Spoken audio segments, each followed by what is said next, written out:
Hello everyone, welcome back to my channel. তোমরা সবাই কেমন আছো? আশা করি ভালো আছো। আমিও মোটামুটি ভালোই আছি। আজকে অনেক বেশি হ্যাপিও না, অনেক বেশি স্যাডও না, দুটোই আছে আজকে আমার লাইফে। তো সকালে উঠে আমি বেনুনিগুলো খুলে নিচ্ছি, কেন রাত্রে অনেক টাইট করে বেনুনিগুলো করেছিলাম, তার জন্য আমার মাথায় একটু ব্যথা হচ্ছিলো। আর সকালে উঠেই আমি চুলটা ঠিক করে নিই আর কি। আর হ্যাঁ, চুল না আমার অনেক পাতলা, তো তার জন্য যদি টাইট করে বেঁধে রাখি তো তাহলে একটু ব্যথা হয়। তো এখানে নিজের জন্য একটু চা করছিলাম। মারা সকালবেলা খেয়ে নিয়েছে, অনেক তাড়াতাড়ি উঠে মারা, তার জন্য আমার জন্য কেউ বসে থাকে না, আমারটা আমারই করে নিতে হয়।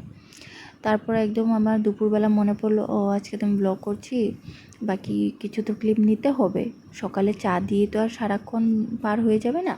তো এখানে আমি চাল বাছছিলাম রান্না করার জন্য, কিন্তু আজকে আমি রান্না করিনি, মাই রান্না করছে, তো আমি একটু হেল্প করে দিচ্ছিলাম। এই ক্লিপগুলো বুনু নিয়েছে, তো তখন আমি স্নান করতে গিয়েছিলাম, তো বুনুকে বললাম যে অল্প স্বল্প ক্লিপ নিয়ে নিবি, তার জন্য বুনু কি নিয়েছে ওই জানে। তো আমি দেখলাম, দেখে ভাবলাম চলো তোমাদের সাথে শেয়ার করেই দিই। আর কখনো কখনো না আমরা ভিডিওগুলো আমি ভাবি যে ভিডিওগুলো ভালো করে বানাবো, একদম অ্যাস্থেটিক টাইপের, বা যা অ্যাস্থেটিক হয় নিজের দেখার মতন হয় না অ্যাস্থেটিক। তার জন্য অ্যাস্থেটিক যায় ভার্মে, আমার যেরকম লাইফ আমি এরকমই তোমাদের সাথে শেয়ার করব। এত অ্যাস্থেটিক পারবো না। কখনো কখনো না নর্মাল জিনিসটাকে নর্মাল রাখাটাই ভালো লাগে, আর কখনো কখনো ভিডিও অ্যাস্থেটিক ভালো লাগে। এই রোজ তুমি একদম পারফেক্ট ভিডিও দেখবে, পারফেক্ট কথা দেবে, এটা আমার কখনো কখনো বোর মনে হয়। আমি নাম বলবো না, একজন আগে আমি ইউটিউবার একটা আমি খুব ফলো করতাম, খুব ভালো লাগতো দেখতে। তারপরে আস্তে আস্তে দেখলাম যে খুবই অ্যাস্থেটিকভাবে চলে গেল, একদম অ্যাস্থেটিক দুনিয়ায় চলে গেল, সব কিছু পারফেক্ট পারফেক্ট কথা বলবে, একদম পারফেক্ট। একদম আমার পছন্দ হয় না। নর্মাল লাইফ, সবাই লাইফে ভালো খারাপ থাকবে, একটু উঁচ নিচ সব কিছু থাকবে, তো সেরকমই ভালো লাগে। কেন তুমি তখনই মানুষের সাথে রিলেট করতে পারবে যখন তুমি নর্মাল থাকবে, একদম হাই ক্লাস, একদম সব কিছু পারফেক্ট, একদম সব কিছু অ্যাস্থেটিক, ওসব জিনিস বেশি দিনের জন্য ভালো লাগে না।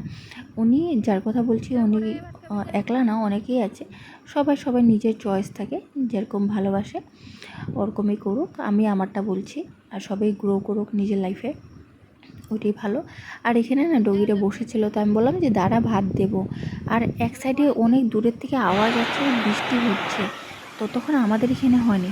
হঠাৎ করে দেখো ভিডিওটা আমি করতে করতে এখানে বৃষ্টি চলে আসলো, মানে কী আজীব না, এক সাইডে অনেক জোরে বৃষ্টি হচ্ছে আর এই সাইডে হচ্ছিল না। তো তারপর খাওয়া দাওয়া করার পরে আমরা যাচ্ছিলাম একটা দিদার বাড়িতে, দিদার চোখ অপারেশন হয়েছে, তো ওখানে দেখতে গিয়েছিলাম। ওই যে কুর্তি পরাটা হচ্ছে আমার মামির বোন, আরও আরেক মাসি গিয়েছিল, আর এক মামিও গিয়েছিল, মানে মামির দুই বোন আর মামির ভাইয়ের বউ। ওরা সবাই গিয়েছিলাম, মা গিয়েছিলো, আমি গিয়েছিলাম। তো ওখানে গিয়ে আর কিছু ভিডিও করিনি, কিন্তু এই জিনিসটা দেখো এত সুন্দর লাগছিল, মানে ভিডিওতে বোঝা যাচ্ছিল না, অনেক ভালো লাগছিলো। তো আজকে মিনি ব্লগটা এখানেই শেষ করলাম, টাটা।